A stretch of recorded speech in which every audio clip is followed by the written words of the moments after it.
Right, a special good morning to you, Bore Da, Thursday, the 4th of March. Now, it has been a busy old week. I haven't seen a lot of me. Monday, we had the quick introduction to the St. Helens St. David's Day Assembly. Tuesday, it was Mrs. Cleeve's Assembly, and yesterday, on Wednesday, you had Mrs. Lowe. So it's been an interesting week for assemblies, but back on me today, and I hope you're all well.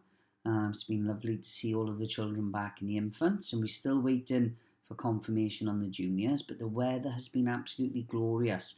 Lots of people have been enjoying the sunshine, and I hope you've all been enjoying your home learning as well. I know there's some celebrations for World Book Day going on in school and some live lessons dressing up. And I think there's a competition coming next week about designing a character, but I won't tell you anything more than that at the moment. And also, you've been having lots of Welsh activities this week, which have been amazing, and I know really enjoying. So it has been a very interesting week. I hope the bake-off is going well. I was hearing this evening about some wonderful entries and baking cakes and things like that. So I hope it's going well, and I hope you're all enjoying. So this morning's story anyway is about, it's about being fussy, and you imagine if you all got favourite television programmes, if you imagine that you only ever watched that one television programme which was your favourite, or you only ate your most favourite of foods, what would life be like? But we'll hear the story about this morning about somebody who was fussy. A gentle breeze crept through the open window, ruffling Princess Molly's hair and drawing her out of her sleep. As her eyes flickered open, she could see that another beautiful day was on the horizon.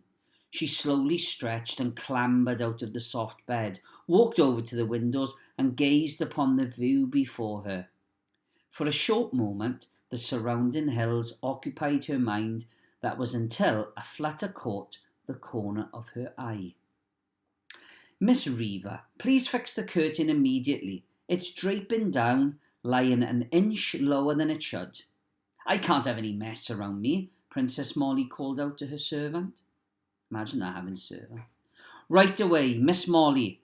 Of course, Miss Molly, Miss Reaver replied, and she proceeded to fix the curtain. Thank you, Miss Reaver. I shall proceed to the dining area now to eat my breakfast, Molly said, and that is what she did.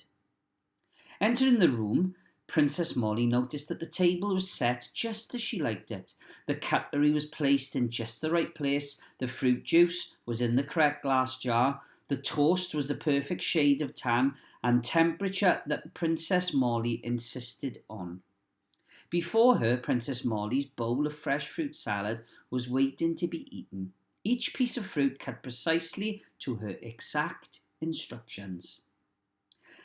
As she sat down on her wooden chair, the young lady noticed that her morning newspaper was still rolled up. Really, Miss Reaver? Next time, please unroll the newspaper so that I can read the headlines quickly. She picked up her spoon and began to eat the fruit salad, her face becoming creased with frustration. This fruit is too cold.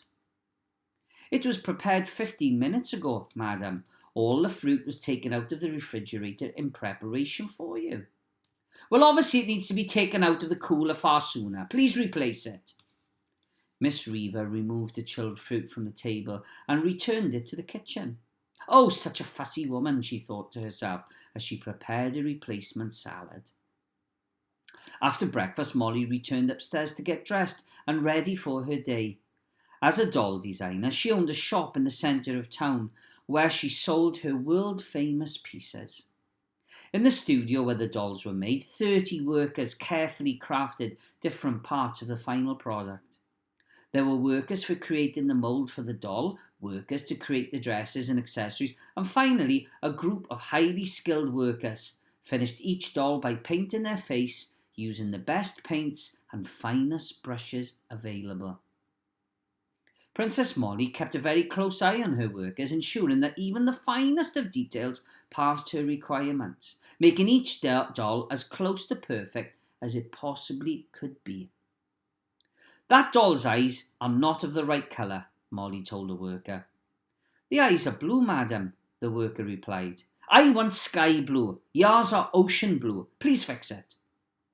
Each employee knew better than to argue with the princess and instead fixed the error as quickly and as well as they possibly could. "That dress is wrinkled. Please replace it. That doll is too light. Please repaint it.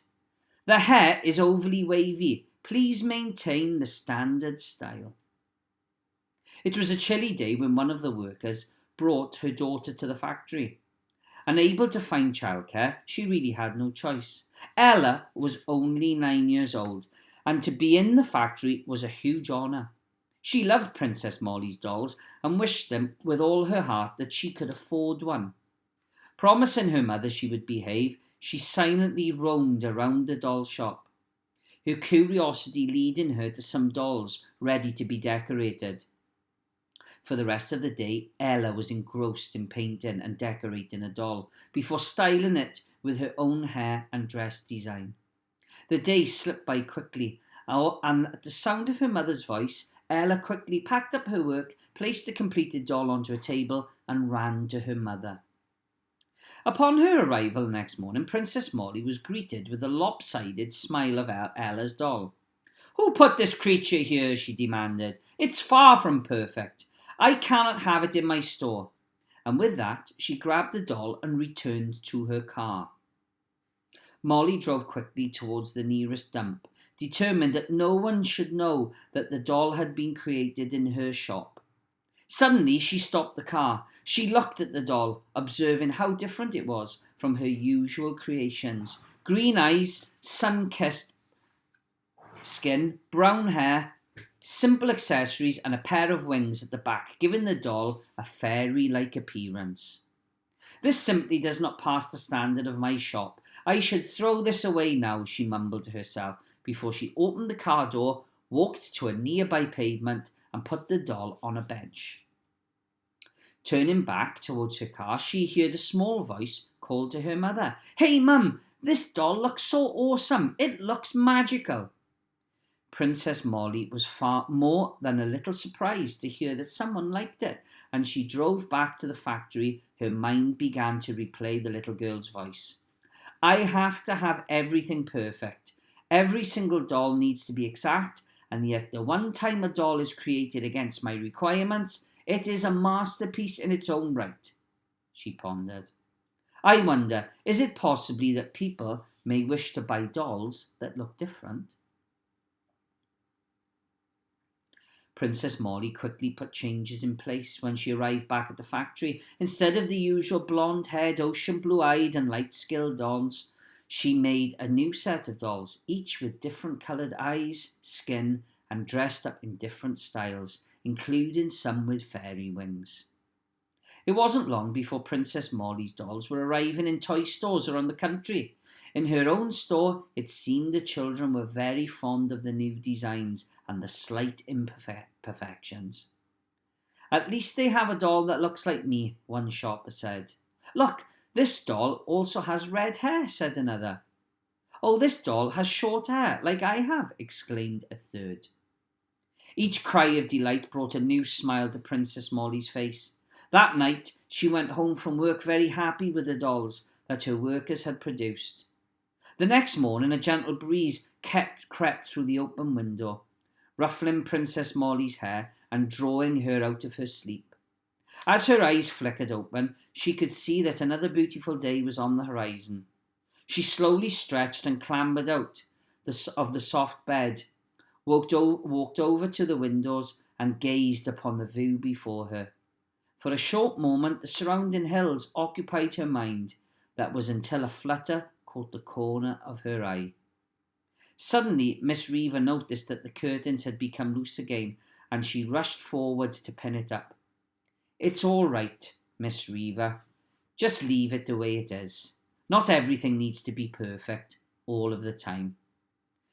smiled Princess Molly as she began to make her way downstairs to breakfast. And we cannot be perfect all of the time like the dolls in the story. Everybody has their own imperfections. Everybody is different. Not everybody should conform to look the same way or act the same way. Being different. And all of our little differences are very, very important. And as it says here, striving to be our best is admirable. But we need to remember that life is about continuous learning. We won't always get everything right all of the time.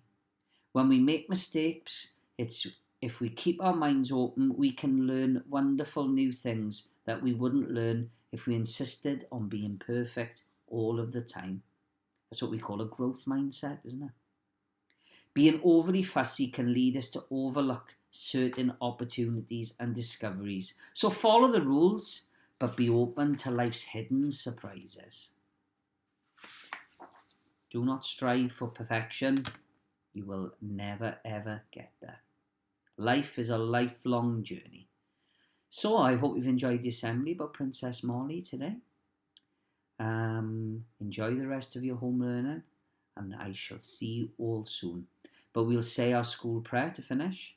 Always very important. Un, dau, tri. This is our school. Let peace dwell here. Let the rooms be full of contentment. Let love abide here. Love for one another and love for life itself. Let our school be a lovely place where all of us are caring to each other, to work our best and show our smiling face, staff and children helping one another today and always. As we say, over and out.